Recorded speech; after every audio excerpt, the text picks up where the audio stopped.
سلام وسلام كورة تخطاتتنا ناب كانالنا فقر مسكلو انقع بسلام مزاكم نايلو محزنا لكم مسئنا زلنا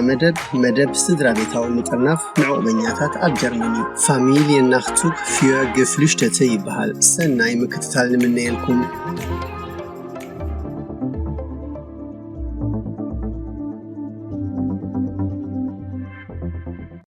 نايلومي مدبنا أسرارعو خاء عسرتنت بزحازة خوينو مجمريا سدرا بيتاوي ترنافي ملكتن ديو أي ملكتن نيلنا نمن كنمس خمز فكرنان انتاي كنمالق خمزلنان آبي كنملكت علنا زولو حطوتات مليسنا اتهم زموصو زلو سدرانا ابتو قصرا امباسي ايناي ورقت كمالو خمزلوهم كنبرهنا بدحرزي اتحطو ناي سدرا بيتاوي مترناف انت تنسيقو انتاي كنقبر علنان منكخ حقزنا يخيل زبلو حطوتات كنريومينا سدراي ناب جرمن مسموصو خغبرو زلني زبلو سن حساباتون كندسسومينا بدحرزي امغد سدد زركبو دهايو مصطفاني بيتسب كمي غيره ويابي كرخبون كم زخل زبل حبريتاون كنهبينا اب مفصمتا خا صما نايتي خاب تخاتلتنا زمصنا حطوتات كنملسو اينا سدرا بيتاوي مترناف نعوبنياتات اب جرمن فاميلي ناختوك فيو geflüchtete يبحال بجرمن كمتي أقدمنا أبتا منبر فقاد نمنوح زملاء فورمولار تبل فيديونا زغلزنايو نبيتسبكا نجرمن كتمس زفقد منبري ندحر آليكا نتحت عدمه زخونو زيت مرعاو دقخان نخيدان كان نجرمن كتمسقوم تخيليخا نبعلخا تحت عدمه انتليخا امو زيت مرعخا آليخا خا ولدخا ختمس تخيليخا أب جرمن منبر فقاد علني سدراي كترنا في فكرن دي نزحتون مملاس انت عينت ورقه توهيبك الله مفلات اقداسي اتي عينت منبريخا مالت اتي توهيبك زلو ناي عقبه منبر فقاد نسدراخا نخطرنا في يفكدل كاديو ايفكدل كان ابتا منبر فقاد نمنوا حزم الله فورمولا تبل فيديونا كتريوا تخوليهم نمن يخ خمس فكرني نخيدانكا نبعت بيتكي ويبعت بيتكا مالتيو تحت عدمه زخونو دقخا وي دقخي نبعلخا تحت عدمه انتو خينكا اموخا زيت مرعخا خا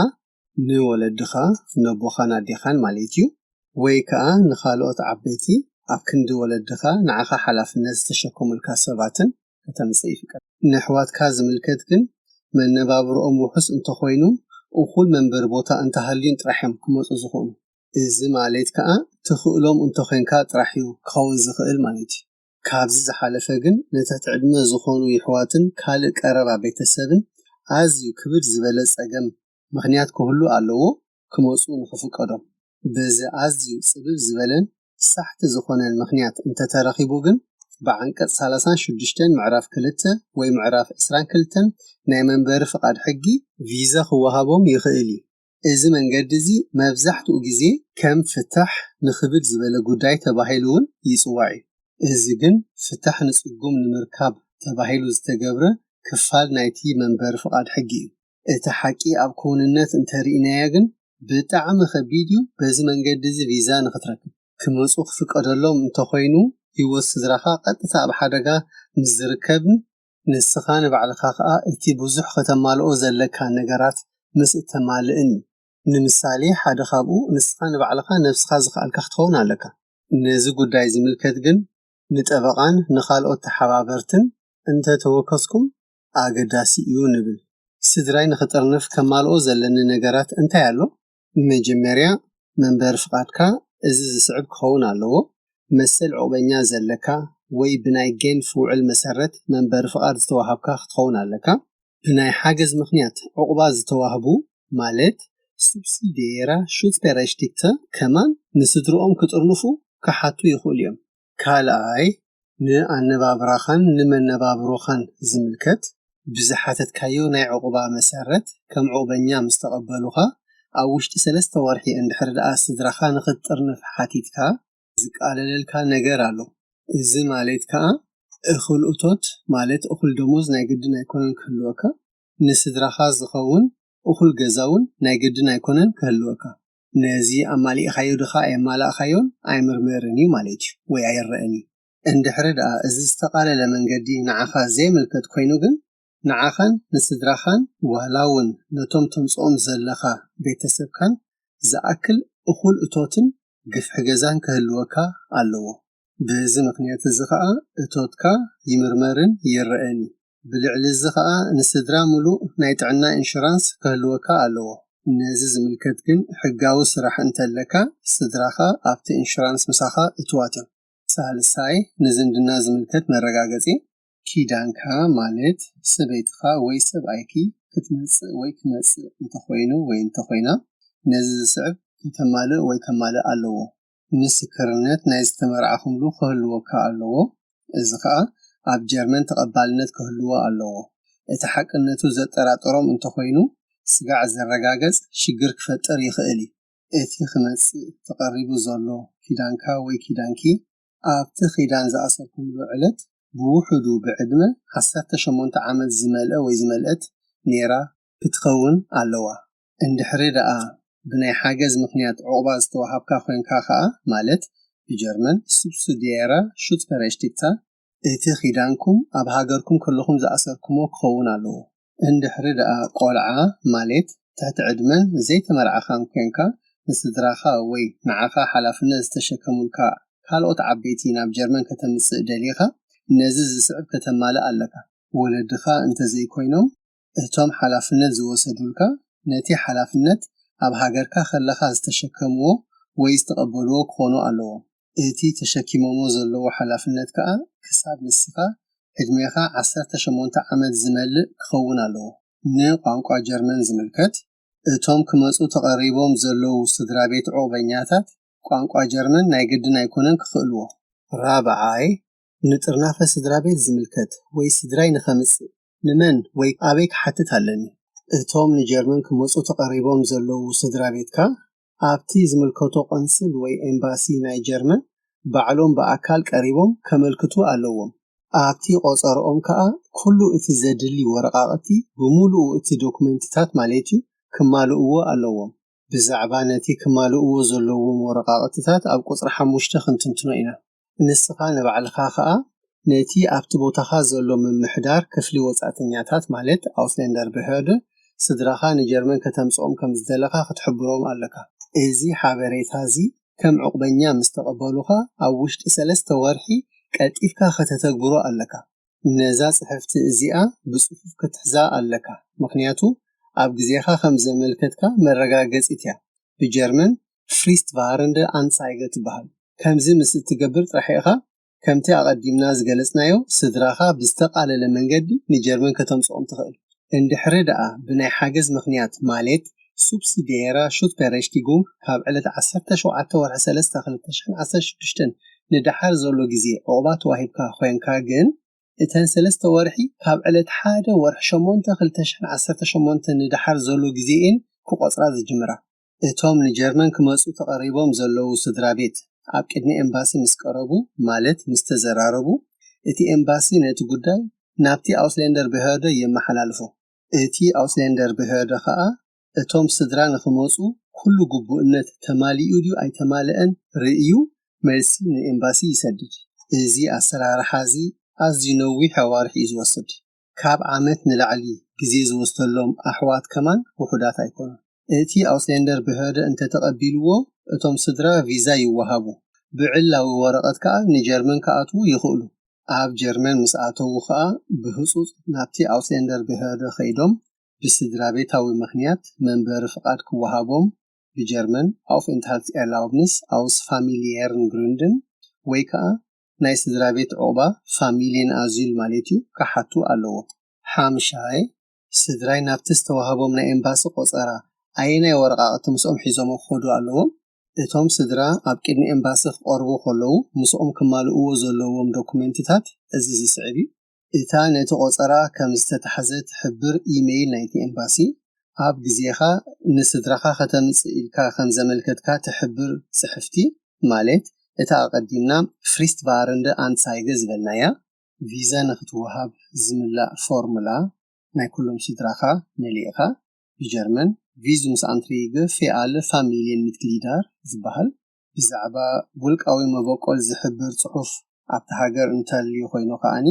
ንስኦም ይማልእዎ ኣውሱክ ፋሚሊየን ሬጊስተር ይብልዎ ብጀርመን ኣብቲ ጽሑፍ ከዓ ሽምካ ሽም ወለድኻ انت تمرعيخا خا شم كيدانكان شم ولدون وي ولدان مس ولدكم كا شم نايتوم دقخومن زتقاللئ تولد علتون ناي كلكم زحازي نايتوم كمصو تقريبام زلو ناي تولد مسكرنت ناي نفس وقفهم ناي مرعى مسكرنت كوبي ناي تعينت منبر فقاد اب جرمن زلكا تي كوبي ناي بامف وساني بشايد مالتي منالبات نزو ورقاقتي اتي امباسي حقنتو خرغاغص كدلي يخئلي ازبن ابتي غزي قصرا خغبرو يخئلي اب راسي ازون اتي امباسي قال دوكمنتات كحتت يخئلي بزي مغنيات قدمت قصرا نتي ويب سايت نتي امباسي تشيك تغبرو ناغدلي شاد شاي اتي من محدار ناي وصاتنيا غدايات اوسلندر بهدا زبحال نتي حتو ناي سدرابيتاوي مطرناف انت نصيبو اتي غداي انت يخو اتي اوسلندر بهدا نتي سدرابيتاوي مطرناف انت نصيبو من صقيو مخنيات بصفوف كحبر غديتا الله نمثالي اند حردአ ناي حاسوت مرعى يزبل تطاره الله حاجه من صقي مخنيات كخون يخئلي كمزي مسخون اتي امباسي نتوم فيزا حتيتوم زلو يتسبكا حتو فيزاهم ينصبوي شعون السخا كلتا خدغبرو تخيل منغدي علكا قداماي سدراخا انصار زوساني او وشط ورح يغباي كبلو يخوليان نتي صحوف كا ابتي امباسي فاتوو وي كركبو علوهم ابتي صحوف كا اتو وساني سلمتاي غوي مخانو كغلصو علوهم اتي يغباي مسعتو اتو غداي بيتسبكا اندغنا كرئن كمرمرن يجمري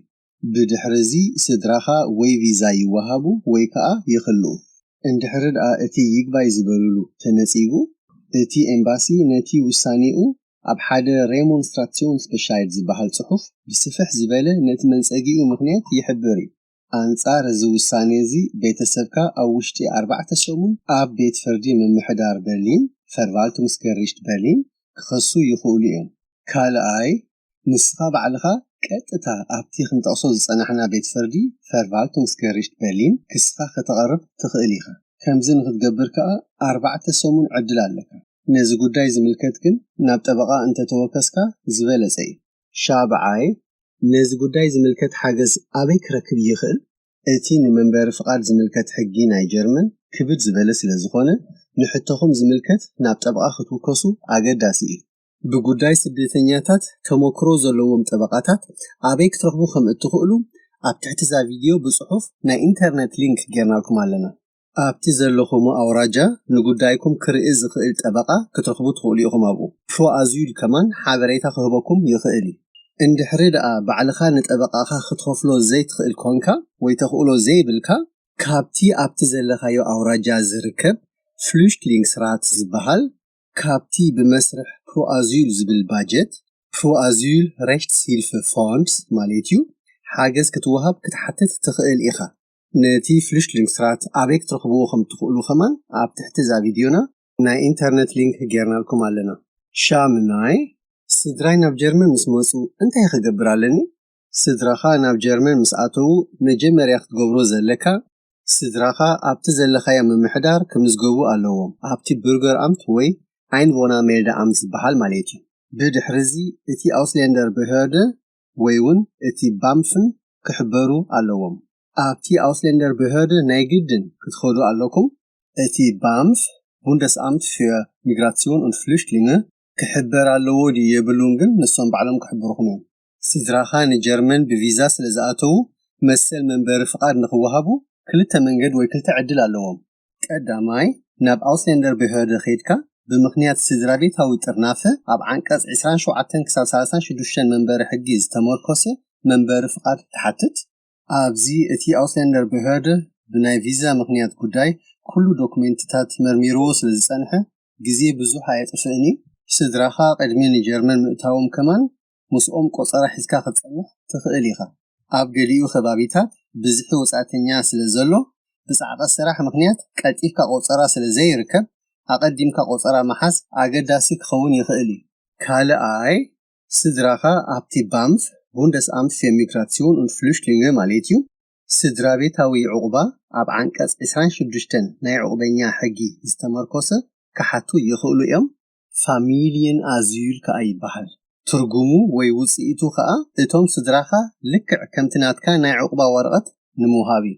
ንስድራኻ ኣየናይ መንገዲ ከም ዘዋጽኦም ወይ ከም ዝሕሾም ግን ካብ ጉዳይ ናብ ጉዳይ ይፈላለ። ኣየናይ የሓይሽን ኣየሓይሽን ግን ፋሚሊን ኣዝዩ ስድራ ቤታዊ ዕቁባ ትብል ቪድዮ ከነውፅእ ኢና። ኣገዳሲ ኮይኑ እንተረኺብኩሞ ሳብስክራይብ ጌርኩም ተኸታተሉና። ካልእ ክግበሩ ዘለዎም ነገራት ከዓ እዞም ዝስዕቡ እዮም።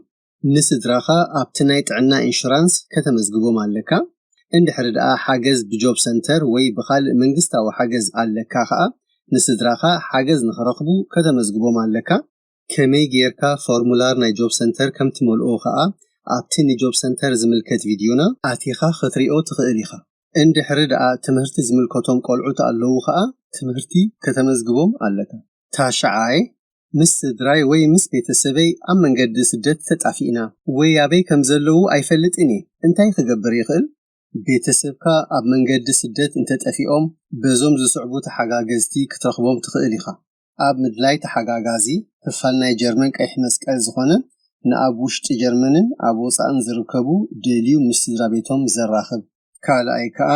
ኣብቲ ሬፍ ዩናይት ዝበሃሉ ብኢንተርኔት ስድራኻ ክደሊ ትኽእል ኢኻ። ንኽትምዝገባኡ ቴሌፎንካ ጥራሕ እዩ ዘድልየካ። ሳልሳይ ኣብቲ ኢንተርኔት ፕላትፎርም ትራክ ዘ ፌስ ስእሊ ከተእቱ ትኽእል ኢኻ። እቲ ትደልዮ ዘለኻ እንተ ኣለልዩካ ዳሃይ ገይሩ ክረኽበካ ይኽእል እዩ። ናይዞም ሰለስተ ተሓጋገዝቲ ኢንተርኔት ሊንክ ኣብ ትሕቲ ዛ ቪድዮና ጌርናልኩም ኣለና። ኣብኡ ፀቂጥኩም ተወሳኺ ሓበሬታ ክትረኽቡ ትኽእሉ ኢኹም። ዓስራይ መልሲ ንብተኸታተልትና ዝመፁና ሕቶታት። ክቡራት ተኸታተልትና ኣብዚ ንሕና ንህቦ ዘለና ሓበሬታታትን ንሕቶኹም ዝምልከት መልስን ዋላ እኳ ብጥንቃቐ ዘራቐቕናዮ እንተኾነ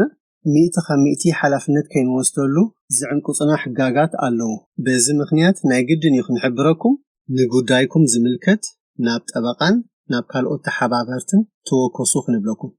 ንጓለይ ከምፅእ ኢለ ፕሮሴስ ካብ ዝጅምር ድሮ 2 ዓመት ኮይኑ ድሕሪ ዓመትን ፈረቓን ከዓ ቆፀራብቲ ኤምባሲ ተዋሂብና